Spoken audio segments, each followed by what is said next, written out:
Loin. Pourquoi ne peuvent-ils pas choisir entre alliance avec le gouvernement ou alliance avec Marine Le Pen? C'est toute la question. En fait, ça m'a vraiment fait penser, vous savez, à cette image de l'âne de Buridan, cet âne qui meurt parce qu'il a d'un côté une écuelle avec, je sais plus, un grain du blé, et de l'autre côté il a de l'avoine, et il ne sait pas choisir entre les deux, et il finit par mourir. Et c'est exactement ce qu'a théorisé M. Retailleau, qui a dit « Nous ne sommes ni le marchepied de Marine Le Pen, donc pas d'alliance avec eux, ni la béquille du gouvernement. » Donc c'est le retour de Nini.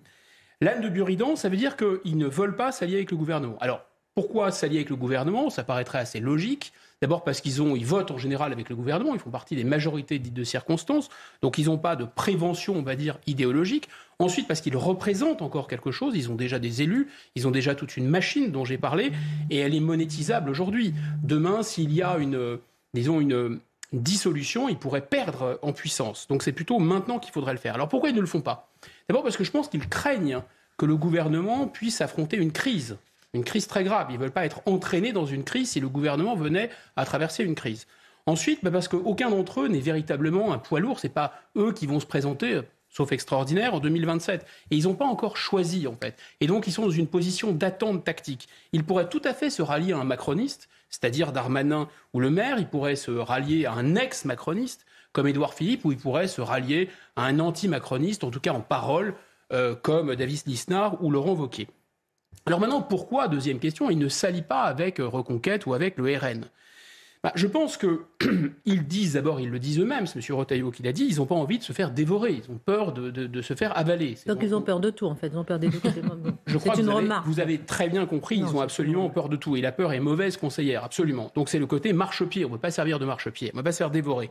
Ensuite, je pense qu'ils ont une analyse, on y reviendra, qui me semble erronée, c'est-à-dire qu'Éric Zemmour a déjà essayé l'alliance des droites, et que ça n'a pas fonctionné.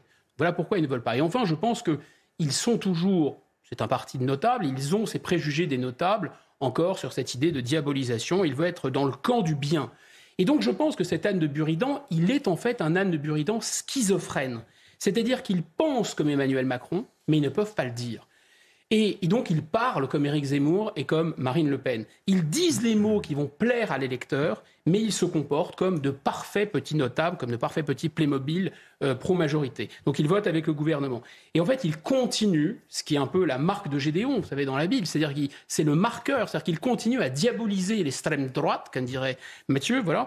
Et ça, c'est une marque pour eux d'appartenir à la classe dirigeante. Ils ne sont pas comme le populo, si vous voulez.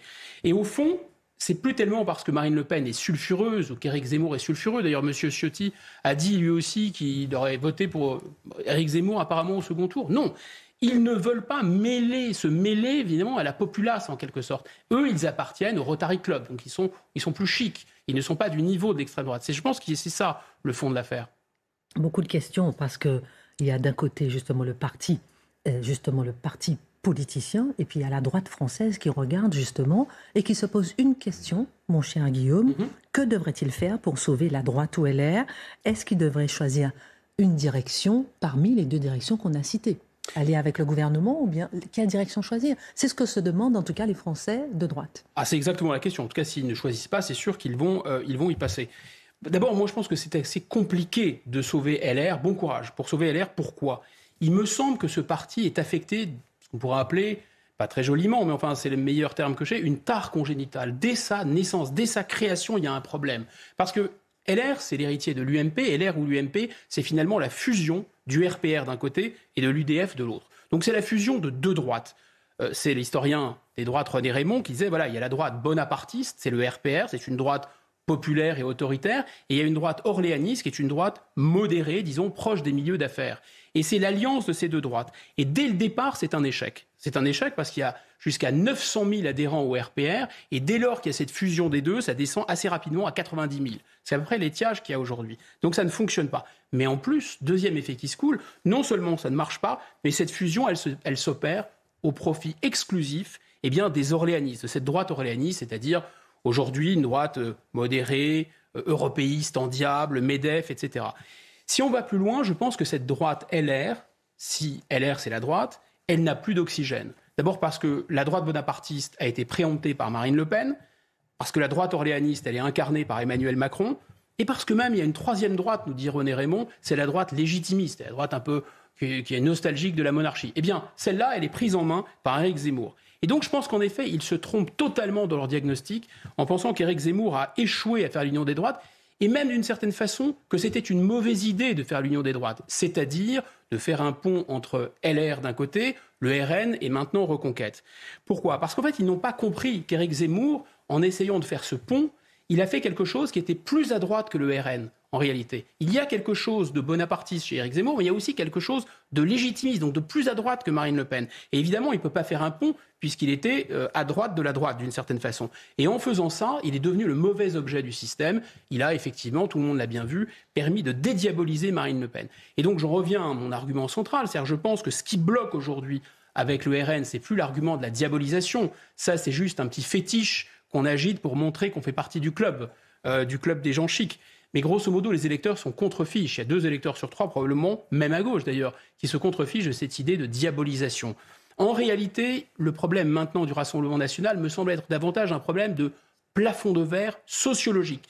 Plafond de verre sociologique avec un procès, à tort ou à raison, qui est un procès en incompétence. Et finalement, le plafond de verre sociologique et le procès en incompétence vont ensemble. Pour comprendre ce qui se passe, téléportons-nous à la fin des années 70. L'électeur bourgeois, l'électeur qui avait fait des études, avait probablement envie d'une alternance à gauche. Il avait envie que ça change, il avait envie d'un vote presque social.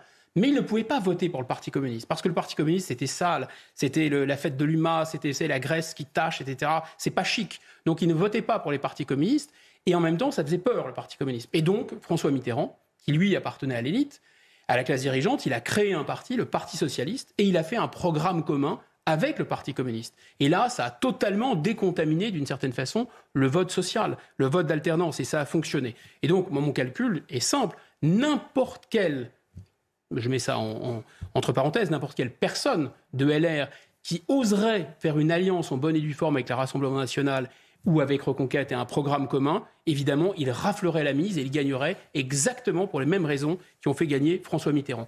Évidemment, ils ne le feront pas, parce que ce sont des notables, parce que leur enjeu, c'est pas de défendre la France, c'est de défendre leur boutique et leur petite boutique de notables, et donc ils vont disparaître. Amen.